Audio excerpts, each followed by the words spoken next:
Taling pababa, hawakan mo yung tali. Huwag mong bitawan yung taling pababa. Yan. Ha? Mag-preposition ka dyan na hawak mo yung taling pababa. Huwag mong bibitawan. Okay? Release mo, release. Itulak mo pataas, itulak mo pataas. Yung tali, itulak mo pataas. Iganon mo. Yan. Yan. Huwag mong bibitawan yung taling pababa. Huwag nang bibitawan ng kamay. Okay? Kahit anong mangyari, huwag mong bibitawan yan. Release muna dyan. Taas nyo po. Pakitaas nyo po yung ano. Tapos yung kwan kasi natatama. Pakitaas. Lagyan yung karton.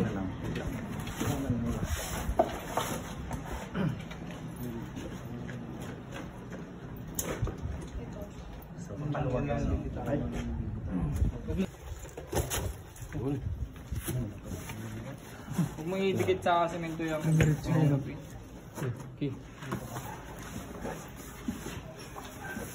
Hindi, baba ka doon. Baba ka muna. Baba ka muna. Dapat ang posisyon nyo dito ka nakaharap sa kanila. Okay na? Ganyan. Dito ka. Okay.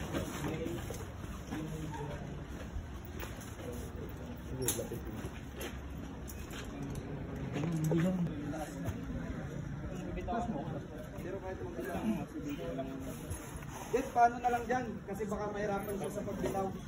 Alalayan nyo na lang ang higit agad.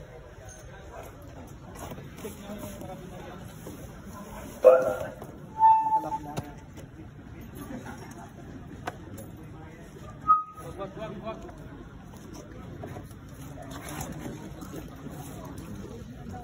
Yan.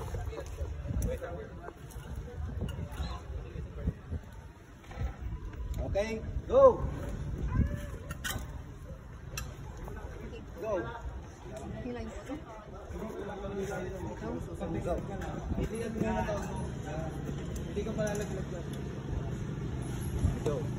Release mo, release.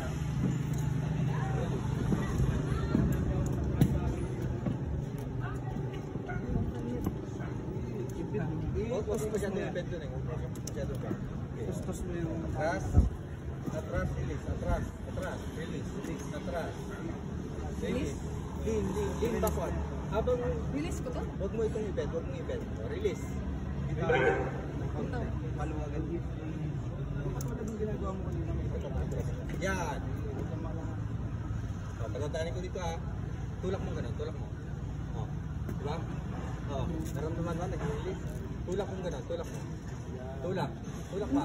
O. Diba? Lagyan mo ng bigat habang ano. Bigasan mo to. Bigasan mo to.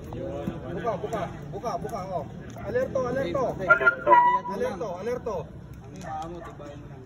Tibay ha. Alerto. Magpa-pre-pull ka na, ma'am. Yan. Para matandyan na niya kung gano'n yung ibibigay ng pagsa. Yan ha. Ikaw na. Tibayan mo. Tibayan mo yung tuhod. Tibayan. Okay, release. Tibayan mo yung tuhod. Okay. Doon. Tibayan mo. Tuhod. No! Huwag mo bitaw. Hawakan mo. Kaya mo yan. Iwasan lang. Tuloy. Alalay.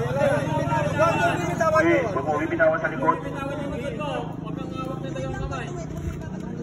Ready? Release lang. Ibaba mo ito. Dikit mo dito. Dikit mo. Release. Yan. Release. Puti na lang. Release. Huwag mong bitawan. Release. Ready na. Idikit mo ng konti yung paa mo. Ipitin mo siya. Okay na? Laylay mo na yung paa mo. Laylay. Huwag mo nang bibitawan yung kanan.